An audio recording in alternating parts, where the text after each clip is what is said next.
trois nombres. Nous avons 625, nous avons 125 et nous avons 5 aussi. Maintenant, on nous demande d'écrire sous la forme d'un seul nombre.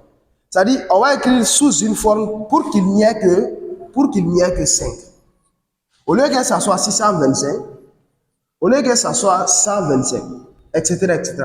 Donc, on va écrire sous la forme d'un seul nombre. Ok? Soit c'est 5 à la puissance quelque chose, mais pas deux nombres quand même. On écrit sous la forme 5 à la puissance quelque chose, mais pas 625. Il faut savoir que ici, 625 n'est pas un nombre premier. 625 n'est pas premier. 125 aussi n'est pas premier. L'exercice nous demande d'écrire sous la forme d'un seul nombre. C'est-à-dire, on va décomposer ces nombres-là. Puisque, étant donné que ici, 5 déjà est un nombre premier à ce niveau. Donc, on va décomposer pour que ça soit uniquement 5. Ok? Pour que ça soit 5 à la puissance quelque chose. Maintenant, c'est ce qu'on va faire. Donc, à ce niveau, on aura E égale. Nous avons la radicale. Nous avons racine de 625. Okay? Multiplié par racine de 125. Ok? Multiplié par 5 à la puissance 7. Ok? Maintenant, à ce niveau, qu'est-ce qu'on doit faire d'abord? On va décomposer ça. On va décomposer ça en produit de nombres premiers. Ok? Donc, on peut décomposer par quel nombre premier? Lequel on peut décomposer ça? Ce n'est rien d'autre que 5. Donc, on va décomposer par 5. Donc, on aura 625. Tu as 625. Par 5, c'est combien? 125. Par 5, c'est combien? 25. Par 5, et si tu as 1. Donc, cela veut dire que 625 est égal à 5 à la puissance 4.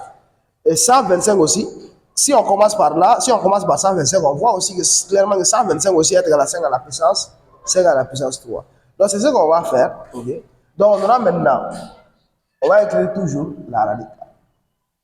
Donc, on aura maintenant grand racine de 625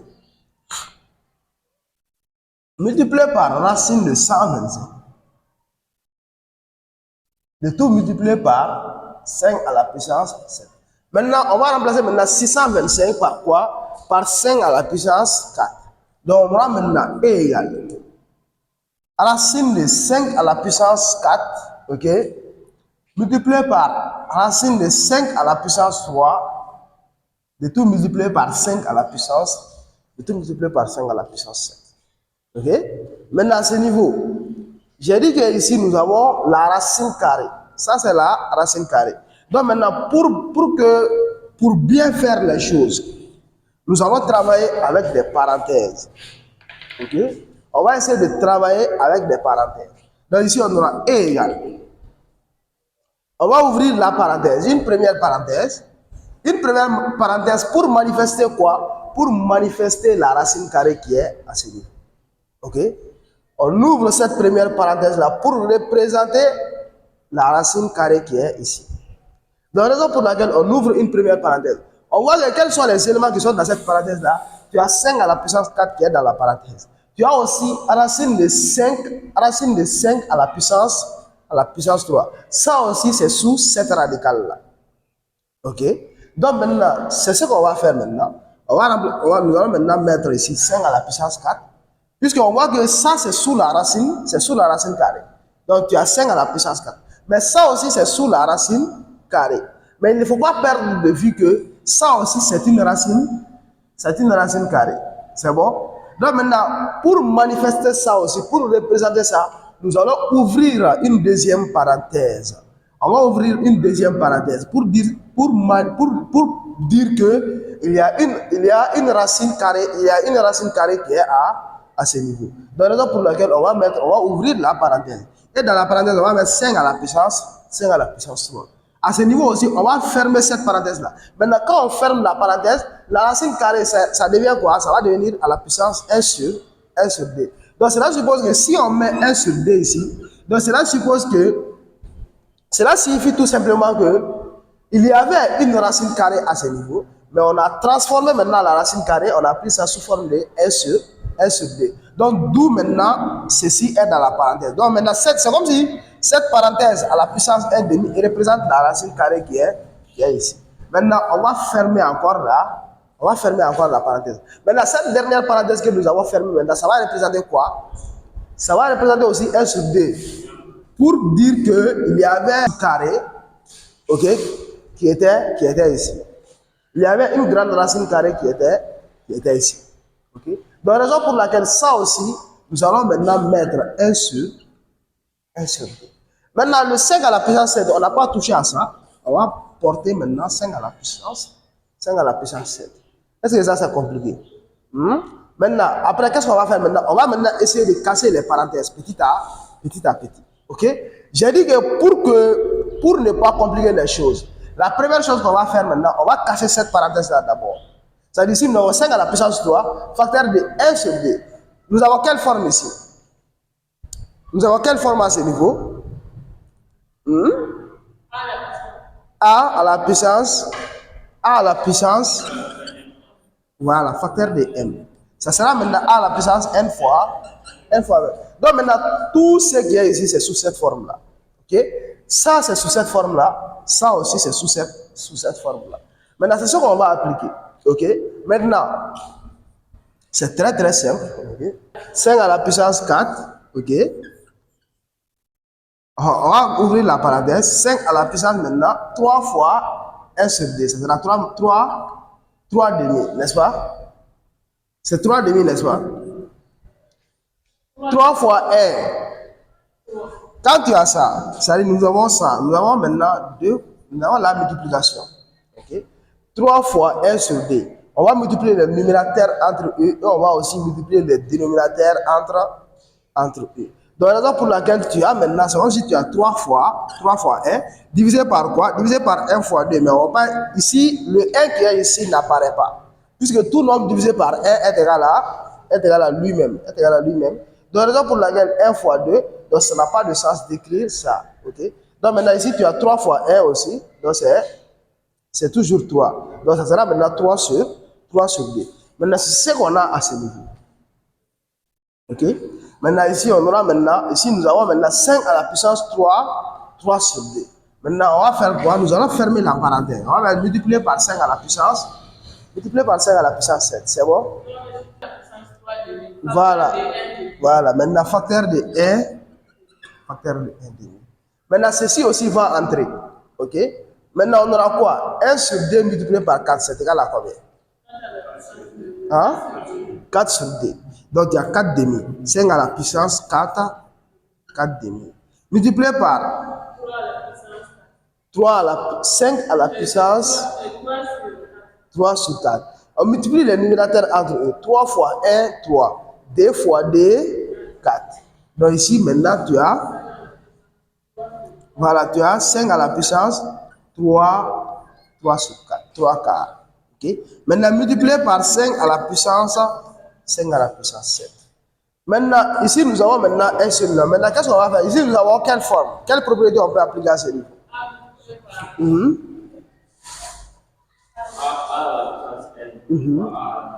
Voilà, A à la puissance n fois A à la puissance m. Voilà, A à la puissance n est égal à A à la puissance n plus m, et non fois. Ok? Donc, c'est ça qu'on va appliquer à ce niveau. Maintenant, ici, on aura maintenant 5 à la puissance 4 sur 2 plus 3 sur 4 plus 7. Ok? Maintenant, pour calculer ça, c'est simple, c'est très simple, c'est pas du tout compliqué. Tu as 4 demi plus 3 quarts plus 7. Ok? Maintenant, ici, on sera obligé de réduire au même dénominateur. Ok? Nous avons plusieurs possibilités. Si on veut, pour réduire, on peut faire maintenant 2 fois 2 ici, 4. 4 fois 2, 8. Ça, c'est une possibilité. Et aussi 2 fois 2, 2 fois 7, puis ensuite divisé par 2 fois 2. Mais, comme vous n'êtes pas trop habitué à ça, vous êtes habitué à faire produit des moins égal à produit des extrêmes. Donc, on va faire comme ça. On va faire produit des moins égal à produit des extrêmes pour calculer. Maintenant, on va faire quoi? On va faire comment? Nous avons 4 sur 2. Okay. Plus, on va aller 2 à 2 pour que vous puissiez comprendre.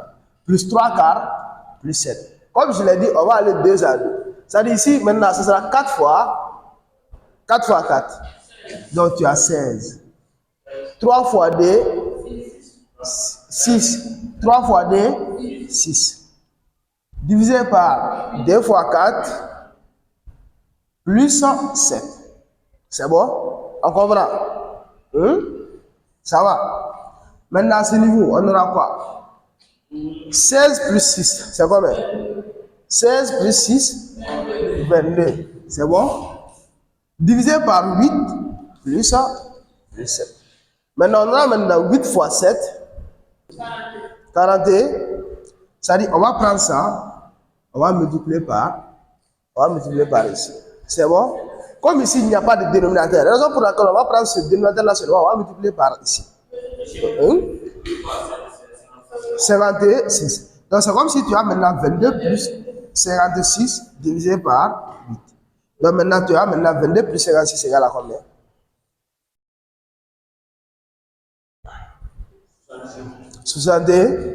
78. Donc, tu as maintenant 78 divisé par 8. Est-ce que ça tombe? Voilà. Donc, maintenant, on va garder comme ça. Et c'est comme si tu as maintenant 5 à la puissance 78 divisé par 8.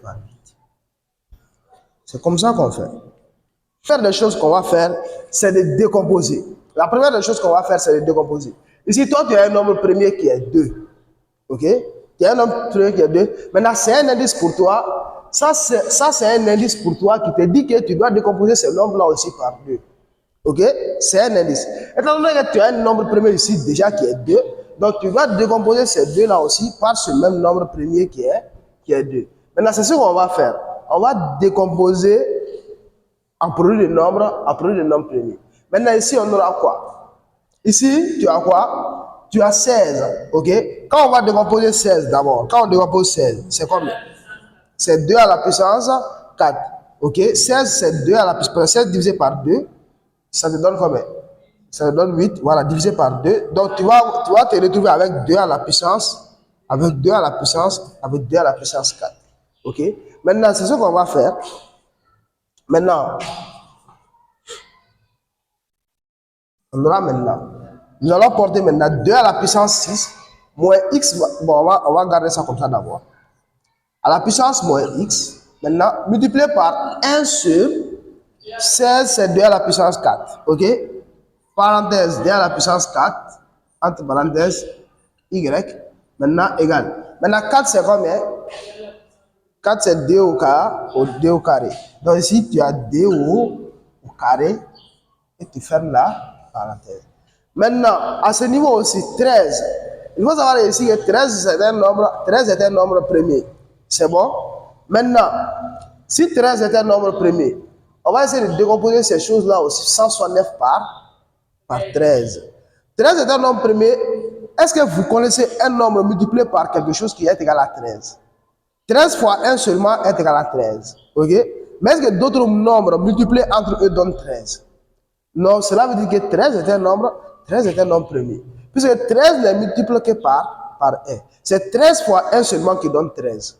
Autre nombre fois, autre chose ne va pas te donner 13. Donc maintenant ici, on va décomposer 169. Tu as 169 quand tu décomposes. 169 par 13, c'est combien? C'est 13. 13 par 13, c'est 1. Donc cela veut dire que 169 égale à quoi? 169 égale 13 au carré. Donc ici, on a maintenant 13 à la puissance moins x, facteur de 2, multiplié par 1 sur 13 au carré, y, égale maintenant 1 sur quoi? Ok? 13 à la puissance 3, entre parenthèses, moins. Maintenant, ce qu'on va faire maintenant, c'est de casser les parenthèses. C'est ce qu'on va faire. L'objectif maintenant, c'est de casser les parenthèses. Donc ici, nous avons la forme A à la puissance. Nous avons cette forme ici. Voilà. Voilà, multiplié par A à la puissance n fois n. Donc c'est cette propriété-là qu'on va appliquer à ces niveaux. Donc nous avons maintenant. Tu as maintenant, ça sera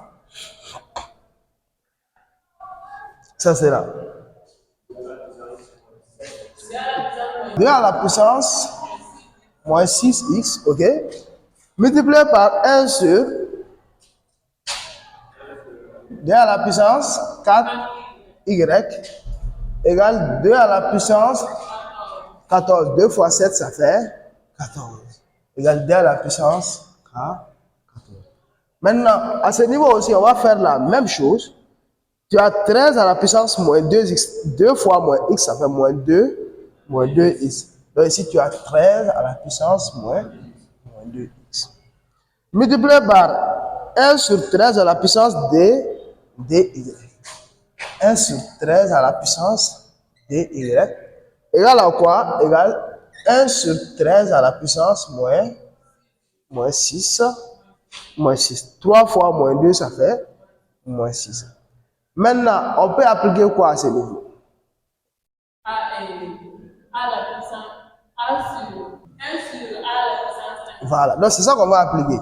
1 sur A à la puissance n est égal à la puissance fois n. Donc c'est ça qu'on va appliquer à ce niveau. Donc l'objectif maintenant, c'est de faire monter ces choses-là au numérateur. Ok? Maintenant, on aura maintenant 2 à la puissance moins 6x fois 2 à la puissance. Ici, tu as 2 à la puissance 4y. Quand ça va venir au numérateur, ce sera moins 4y. Voilà, je vais bien écrire y là. On dirait que c'est 9. Voilà, c'est bon?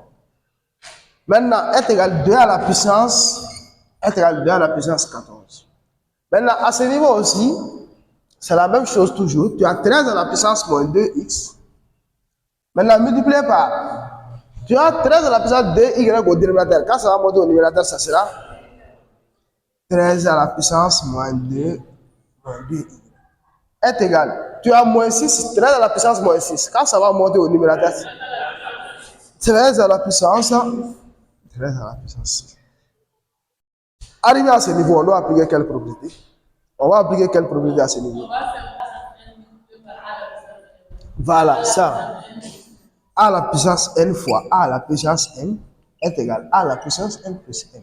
Parce que ici, tu vois que les bases sont les mêmes. Ici, nous avons 2 à la base. Et ici, nous avons la multiplication. Donc, A à la puissance n fois A à la puissance m. OK? Donc, maintenant, c'est cette propriété-là qu'on va appliquer. Ici aussi, c'est la même chose. Tu as 13 à la base. Et la puissance est là. Maintenant, ici, on aura. Ici, on va avoir maintenant 2 à la puissance moins 6x. OK? Maintenant, étant donné que ici, c'est la soustraction. Quand plus et moins vont se croiser, ça sera moins. Quand plus et moins se croisent seulement, ça sera moins. OK? Maintenant, ici, nous allons prendre moins. C'est bon? Parce qu'il y a moins ici. C'est bon? Sinon, si tu veux, tu peux écrire maintenant plus, tu vas ouvrir la parenthèse, tu mets moins dedans. Mais toujours, ça va revenir à ce même signe-là, ça sera toujours moins. Donc, la raison pour laquelle, donc pour nous pallier tout ça, on va directement mettre moins 4. Maintenant, est égal à quoi? Est égal à 2 à la puissance. Est égal à 2 à la puissance 14. C'est bon? Maintenant, à ce niveau aussi, tu as 13 à la puissance moins 2x multiplié par 13 à la puissance moins 2y est égal à 13 à la puissance 6. Donc, la même chose, on va appliquer la même chose, ok? Nous allons appliquer la même propriété, ok? Ici, tu as maintenant 13 à la puissance moins 2x. Moins 2 est égal à quoi? 13 à la puissance. Maintenant, ici, on va appliquer quelle propriété? On va simplifier les on simplifie les Voilà.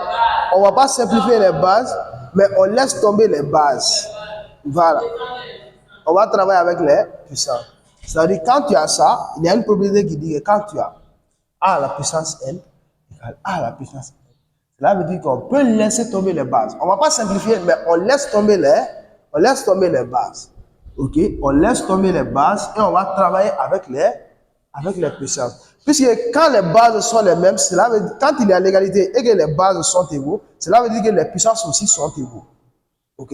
La raison pour laquelle on laisse tomber les bases pour pouvoir travailler avec la puissance. Donc, c'est ce qu'on va faire. C'est bon? Maintenant, ici, tu as ça. Tu auras maintenant, et tu auras quoi?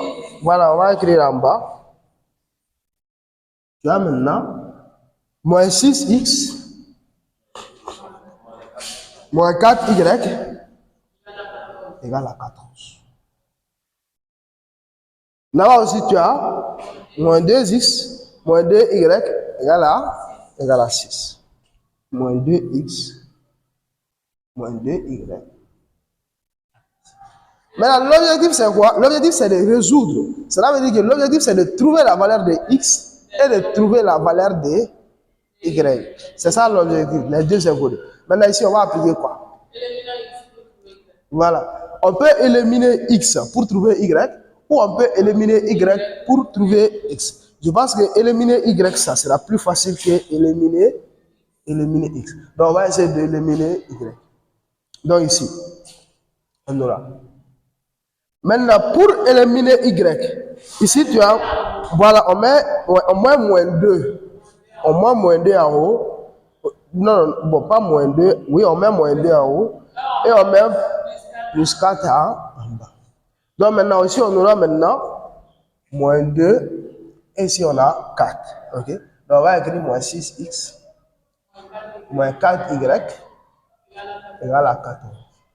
Ici, tu as moins 2x moins 2y. Voilà, 6. Maintenant, ici, on aura maintenant moins 2 fois moins 6. Moins 2 fois moins 6. Moins 2 fois moins 6, ça fait 12. Donc, tu as 12. Tu as 12. Maintenant, moins 2 fois moins 4, plus 8. Moins 4, moins 2 fois 14. 2 fois 14, 28. Tu as moins 21. Oui, c'est ça. Maintenant, 4 fois moins 2.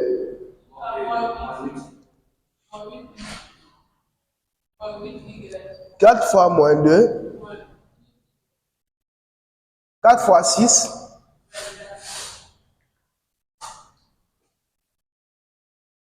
Maintenant, tu vas voir maintenant, tu as maintenant 12 moins 8 égale à combien? Ça va? 8 moins 8, 0. Moins 28 plus 24. Égale à moins. Maintenant, tu as x égale moins 4 sur 4. X égale à moins. C'est bon. Maintenant, tu peux avoir maintenant y. Pour avoir y, il suffit seulement de remplacer x. Ça veut dire soit tu remplaces x ici, soit tu remplaces x ici. Maintenant, on va prendre ça. Ok. Donc, tu as moins 2x moins 2y égale à 6. Maintenant, la valeur de x c'est moins 1. Voilà, donc tu as maintenant moins 2 facteurs de moins 1, moins 2y égale à 6. C'est bon? Maintenant, moins 2 fois moins 1, ça va bien? Ça fait 2. Donc maintenant, tu as 2, ok? Tu as 2 moins 2y égale à 6. Donc maintenant, tu tires y. L'objectif, c'est d'avoir y. Donc maintenant, tu as moins 2y égale à 6 moins 2. Parce que quand ça va partir, ça devient moins. Ok? 6 moins 2, c'est combien? Donc tu as moins 2y est égal à 4. Y égale à 4. Donc y égale à moins. Donc tu encadres ça. Et tu vas dire maintenant S égale. S égale à quoi? S égale moins 1. Moins 2. C'est ça la solution. Hein? Hein? Ah. Il remet. Il y a pas là-bas. On a fait moins 2 et 4.